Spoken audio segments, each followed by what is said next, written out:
আসসালামু আলাইকুম প্রিয় দর্শক, অন্য মঞ্চের আলাপচারিতায় আপনাদের সকলকে আমন্ত্রণ জানাচ্ছি। আজ আমাদের সঙ্গে আলোচনার জন্য আমন্ত্রিত অতিথি হিসেবে আছেন সাবেক সংসদ সদস্য, সুপ্রিম কোর্টের আইনজীবী ব্যারিস্টার রুমিন ফারহানা। ব্যারিস্টার রুমিন ফারহানা, আপনাকে আমাদের অনুষ্ঠানে স্বাগত জানাচ্ছি। আপনাকে অসংখ্য ধন্যবাদ। ব্যারিস্টার রুমিন ফারহানা, আপনাকে আসলে আমি ডিটেইলে কোনো পরিচিতির মধ্যে গেলাম না, এই কারণে যে আপনাকে সবাই এত বেশি চিনে, আমার এই অনুষ্ঠানকে যত লোকে চিনে তার চেয়ে বেশি লোক আপনাকে চিনে। তো যে কারণে আপনাকে নতুন করে পরিচয় করে দেওয়া দরকার নেই। আপনি আমার অনুষ্ঠানে প্রথমবারের মতো এলেন। আমি অনুষ্ঠানের শুরুতে প্রত্যাশা করব এরপর আপনাকে আমরা নিয়মিত বিরতিতে পাবো ইনশাআল্লাহ। আপনি আমাকে ডাকেন না বলে পান না।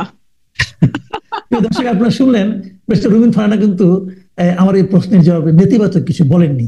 তার মানে উনি আমাদের এখানে আসতে সম্মত হয়েছেন, এটা আমাদের জন্য একটা সুখবর। আমি যে প্রশ্নটা আপনাকে শুরুতে যে আলোচনাটা করতে যাচ্ছি, আমাদের এটা আসলে ওইভাবে সাক্ষাৎকার জাতীয় না, আমরা আলাপচারিতার মধ্যেই থাকি। আমি আপনাকে একদিন জানতে চাচ্ছি যে কয়েকদিন ধরে আমি দেখছি যে গত 5 তারিখে ডক্টর ইউনূস স্পষ্ট করে প্রথমবারের মতো ঘোষণা করলেন যে ফেব্রুয়ারির প্রথম সপ্তাহে নির্বাচন হবে। এরপরেও আমি যত জায়গায় গিয়েছি, বিভিন্ন লোকের সঙ্গে আলাপ হয়েছে, মানুষ রাজনীতির কথা উঠলে প্রথমে জিজ্ঞাসা করে কি যে ফেব্রুয়ারিতে কি নির্বাচন হবে। এখন সরকারের সর্বোচ্চ ব্যক্তি বলছে নির্বাচনের কথা, মানুষ অবিশ্বাস করছে কেন? ডক্টর ইউনূসের উপর মানুষ আস্থা রাখতে পারছে না কেন? তো আমার দুটো প্রশ্ন এখানে, যে আপনিও কি মনে করেন ফেব্রুয়ারিতে নির্বাচন হবে, অথবা দ্বিতীয় প্রশ্ন যেটা, ডক্টর ইউনূসের উপর সাধারণ মানুষ আস্থা রাখতে পারছে না? দেখুন, অনেকগুলো কারণ আছে নির্বাচন ফেব্রুয়ারিতে হবে কিনা এটা নিয়ে সন্দেহ পোষণ করার। নির্বাচন নিয়ে মানুষের মধ্যে এক ধরনের প্রত্যাশা, এক ধরনের অপেক্ষা এবং উচ্ছ্বাস আছে। আপনি জানেন মাসুদ কামাল ভাই, বাংলাদেশের মানুষ 17 বছর কোনো রকম কোনো ভোট দিতে পারে নাই। সো এত বছর পরে একটা নির্বাচন হবে, সেটার যে একটা আমেজ চারপাশে থাকার কথা, আমরা কিন্তু সেই আমেজ এখনো লক্ষ্য করছি না। যদিও ডক্টর মোহাম্মদ ইউনূস স্পষ্টই বলেছেন যে ফেব্রুয়ারির মধ্যেই নির্বাচন হবে, এবং ফেব্রুয়ারির প্রথম এক সপ্তাহ, প্রথমে বলেছেন প্রথম দিকে, তারপরে বলেছেন রমজানের আগেই নির্বাচন হবে, দ্বিতীয় মানে মধ্যভাগের মধ্যে নির্বাচন হয়ে যাবে। কিন্তু মানুষ কিন্তু এই কথাটি বিশ্বাস করছে না। এখন আপনি প্রশ্ন করতে পারেন কেন করছে না। করছে না তার অনেকগুলো কারণ আছে। আপনি জানেন যে সংস্কার একটি চলমান প্রক্রিয়া, যেটা নিয়ে রাজনৈতিক দলগুলো দফায় দফায় বসছে, ঐক্যমতে পৌঁছবার চেষ্টা করছে, কিন্তু অনেকগুলো ব্যাপারে তারা যেমন একমত হয়েছে, আবার বেশ কিছু ব্যাপারে তাদের মধ্যে অনৈক্য খুব স্পষ্ট। এবং কোন কোন পলিটিক্যাল পার্টি যদি সেই অনৈক্যকে পুঁজি করে নির্বাচনটিকে পিছিয়ে দেওয়ার চেষ্টা করে, তাহলে সেখানে খুব একটা অবাক হবার কিছু থাকবে না। আমি আপনাকে আরো খোলাখুলি বলি। ফর এক্সাম্পল, জামাত পিআর পদ্ধতির নির্বাচন চাইছে, এনসিপি এখনো নিবন্ধন পায়নি, কিন্তু অন্যদিকে ডক্টর মোহাম্মদ ইউনূস নিজেই ঘোষণা করেছেন এনসিপি তার দল বলতে তিনি একটি দল তৈরি করতে বলেছেন ছাত্রদের, যার ফলশ্রুতিতে এনসিপি গঠিত হয়েছে। এবং এনসিপির সঙ্গে ডক্টর মোহাম্মদ ইউনূসের যে ঘনিষ্ঠতা, সেটা এখন নতুন করে আর বলবার কিছু নাই, কিন্তু এনসিপির নিবন্ধন এখনো হয় নাই। আবার জামাত চাইছে পিআর পদ্ধতি। নির্বাচনটি কিভাবে হবে সেটা নিয়েও কিন্তু এখন পর্যন্ত খুব ঐক্যমতে আসা গেছে এটি বলা যাবে না। আপনি যদি গ্রাউন্ড রিয়ালিটির কথা চিন্তা করেন, মাঠের পরিস্থিতির দিকে তাকান, আপনি দেখবেন এমন একটা দিন যায় না যেদিন কোথাও না কোথাও কেউ না কেউ মবের মাধ্যমে কিংবা কোনো না কোনো ভাবে, মানে পলিটিক্যাল হত্যাকাণ্ড কিংবা আইন শৃঙ্খলা পরিস্থিতি, ব্যবসায়ীরা টাকা পয়সার জন্য হত্যাকাণ্ড কোথাও না কোথাও হচ্ছে। অর্থাৎ আইন শৃঙ্খলা পরিস্থিতি যতটুকু স্মুথ হলে একটা নির্বাচন বাংলাদেশে হতে পারে। আমি কখনোই আশা করবো না বাংলাদেশের আইন শৃঙ্খলা ইংল্যান্ডের মতো বা ফিনল্যান্ডের মতো বা পশ্চিমের দেশগুলোর মতো হবে, তবে বাংলাদেশের মানে মানদণ্ড অনুযায়ী একটা নির্বাচনের আগে আইন শৃঙ্খলা পরিস্থিতি যেমন হওয়া উচিত তেমন না। আজকে স্বরাষ্ট্র উপদেষ্টা বলেছে যে ঢাকায় মব কিছুটা কমলেও, যদি উনি মব জাস্টিস শব্দটা বলেছেন, এই জাস্টিস শব্দটা নিয়ে আমার ভীষণ আপত্তি আছে, আমি জাস্টিস বলবো না। এই মবের সহিংসতায় ঢাকা কিছুটা কমলেও ঢাকার আশপাশে এবং দেশের অন্যান্য জায়গায় মব কিন্তু চলমান আছে। সো মানুষের মধ্যে যে একটা ভীতি, একটা আশঙ্কা, এগুলো দূর হচ্ছে এবং নির্বাচন যত এগিয়ে আসতে থাকবে তত কিন্তু আইন শৃঙ্খলা পরিস্থিতি নিয়ন্ত্রণ করা কঠিন হয়ে যাবে। আমি আপনাকে আরেকটা বাস্তবতা বলি। ধরুন, জামাত আর এনসিপিকে যদি আমরা একপাশে সরিয়েও রাখি, মোটামুটি 300টা আসনে, প্রতিটি আসনে বিএনপির 5 থেকে 10 জন নেতা আছে যারা নমিনেশন প্রত্যাশী। যেই মুহূর্তে একজনকে নমিনেশন দেয়া হবে সেই মুহূর্তে 2-3 জন স্বতন্ত্র দাঁড়িয়ে যাবে, বাকিরা এক ধরনের আইন শৃঙ্খলা পরিস্থিতির অবনতি হবার আশঙ্কা সেই জায়গা থেকেও আমরা করছি, সেই জায়গা থেকেও তৈরি হতে পারে। তারপরে আওয়ামী লীগ নির্বাচনে আসবে কি আসবে না এটা নিয়ে কিন্তু 2 রকমের মত আপনি দেখবেন দেশে প্রচলিত আছে। মানে একটা গ্রুপ অফ পিপল বলছে যে আওয়ামী লীগ কোনো পলিটিক্যাল পার্টি না, আওয়ামী লীগ হচ্ছে মানে এমন একটা দল যেটাকে আমরা মাফিয়া বা গ্যাংস্টারের মতন একটা মানে গ্রুপ অফ পিপল, যাদের নির্বাচনে আসা না আসায় আসলে কিছু যায় আসে না। কিন্তু আরেকটা মত হচ্ছে যে না, আওয়ামী লীগ পুরাতন রাজনৈতিক দল, আওয়ামী লীগকে ছাড়া যদি আপনি নির্বাচনে যান, that will be the reputation of 14, 18 or 2024। 18টা যদি বাদও রাখি, 14 এবং 24-এর ইলেকশনের রিপিটেশন হবে।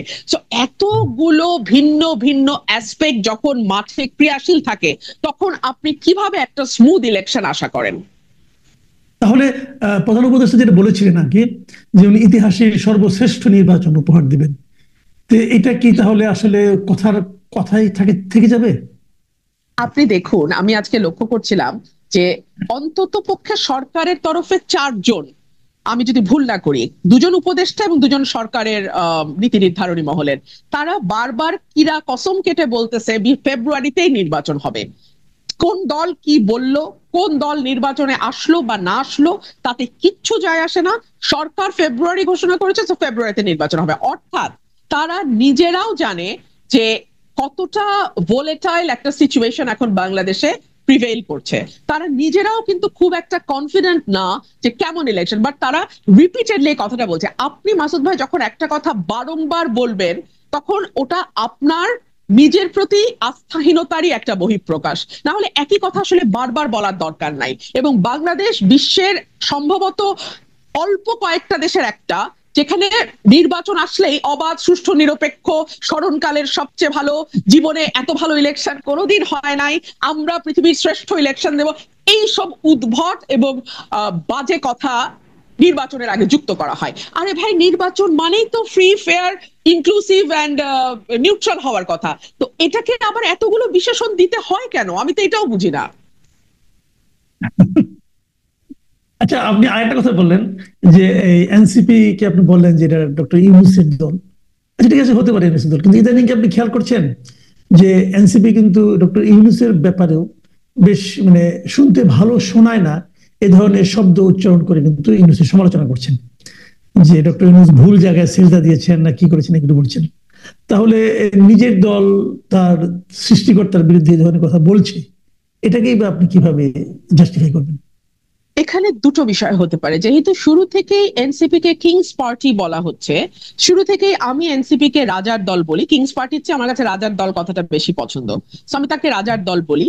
সো তাদের এক ধরনের পারসেপশন ক্রিয়েটের ব্যাপার আছে যে না, আমরা রাজার দল না। এই যে দেখুন, আমরা রাজাকেও সমালোচনা করি, কিন্তু আপনার বা আমার অভিজ্ঞতা কি বলে, টকশোতে যখন আমরা বসি, এনসিপি যিনি রিপ্রেজেন্ট করছেন, তিনি এনসিপি কে যতটা রিপ্রেজেন্ট করেন, গভর্নমেন্টকে তার চেয়ে কোনো অংশে কম রিপ্রেজেন্ট করেন না।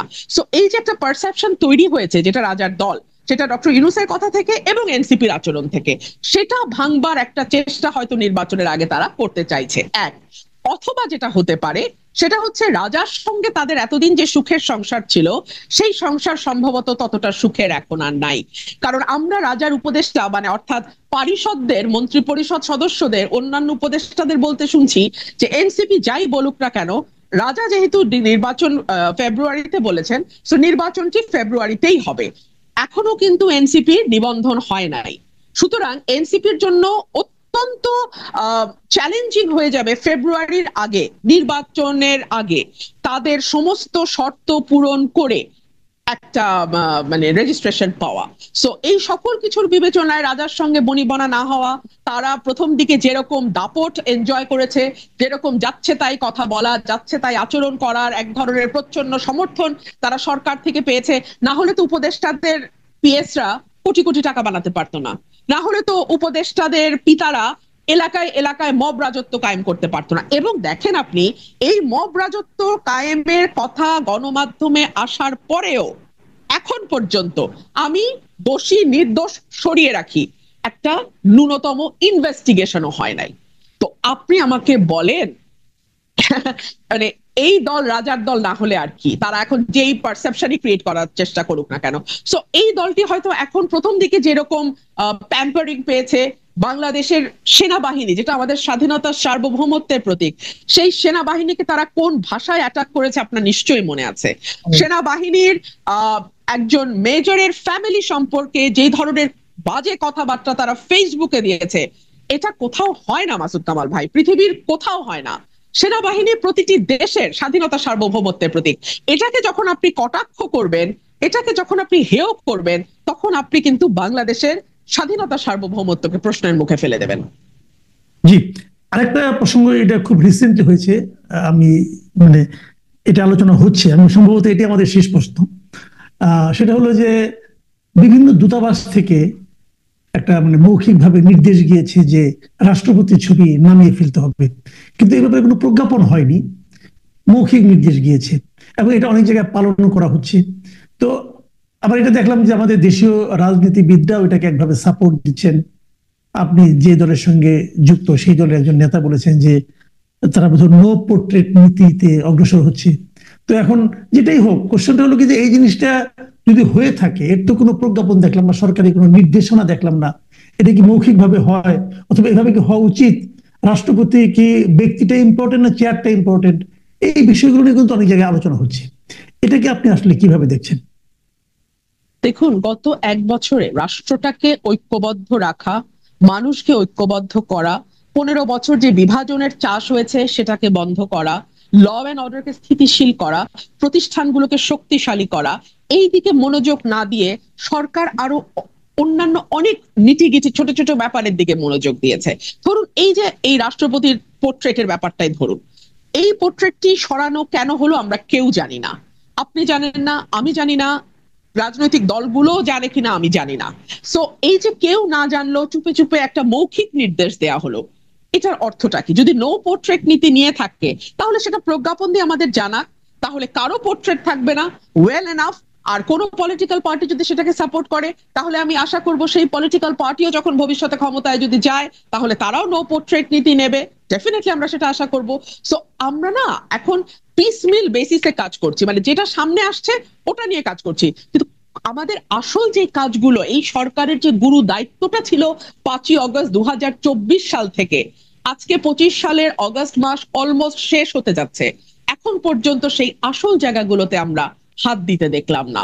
রাষ্ট্রপতির ছবি থাকবে কি থাকবে না সেটা নিয়ে সরকার যত ব্যস্ত, তার চেয়ে যদি বাংলাদেশের ল অ্যান্ড অর্ডার সিচুয়েশনটা ঠিক করার দিকে সরকার মনোযোগী হতো, যদি মানুষের নিরাপত্তা দেওয়ার ব্যাপারে সরকার মনোযোগী হতো, যদি একজন ভালো উপদেষ্টাকে স্বরাষ্ট্রের দায়িত্ব দেওয়া হতো, যদি নির্বাচন সামনে রেখে কিভাবে তারা রোডম্যাপ তৈরি করবে সেটা নিয়ে মানুষের সামনে একটা ক্লিয়ার পিকচার দিত, যদি রাজনৈতিক পলিটিক্যাল পার্টিগুলোর মধ্যে ঐক্যমতের ব্যাপারে আরেকটু জোর দিত এবং যত দ্রুত সম্ভব নির্বাচনের ব্যাপারে একটা ফয়সালা করতে পারতো, তাহলে আমার মনে হয় যে দেশটা আরেকটু বোধহয় রাইট ট্র্যাকে যেত। আপনি যদি সাধারণ মানুষের দিকে কান পাতেন, যারা কোনো পলিটিক্স করে না, তারা কিন্তু ভীত এবং তারা বলে দ্রুত একটা পলিটিক্যাল গভর্নমেন্ট আসুক, সেই গভর্নমেন্ট যেমনই হোক is better than an unelected government.